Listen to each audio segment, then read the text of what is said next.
SNL2204, your pageant vlogger host. Subscribe. Magandang araw Pilipinas, pageant lovers, hindi pa tapos ang init ng laban. Matapos ang back-to-back victory ng Pilipinas sa Miss Grand International, heto na naman ang isa pang pambato na handang magpasiklab para sa Miss Universe 2025. None other than Atisa Manalo, Fierce in Red. Yan nga ang bagong pasabog ni Atisa na ibinahagi niya sa kanyang social media account. Grabe, kitang-kita ang confidence, elegance at that queen aura na talaga namang pang Miss Universe level. Matapos manalo ni Emma Tiglao sa Miss Grand International 2025 kagabi lamang, mas lalong nagliyab ang excitement ng mga Pinoy pageant fans para sa susunod na laban, ang Miss Universe 2025. Hindi maikakaila, Atisa Manalo has been one of the most anticipated queens to represent the Philippines. Ilang beses na rin siyang pinupuri ng mga international fans dahil sa kanyang beauty, eloquence at grace.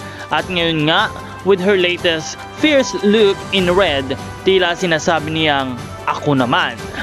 Atisa's previous pageant moments, from her stunning transformation to her consistent queenly vibe, Atisa is clearly preparing for something grand and powerful. Lahat ng mata ngayon ay nasa kanya. Kung pagbabasehan ang mga reactions online, marami ang naniniwala na malaki ang tsansa ng Pilipinas na makuha muli ang Miss Universe crown. At kung si Atisa nga ang ilalaban natin, aba, ready na tayo for another Pinay domination. So mga kababayan, patuloy nating suportahan si Atisa sa kanyang upcoming Miss Universe 2025 journey.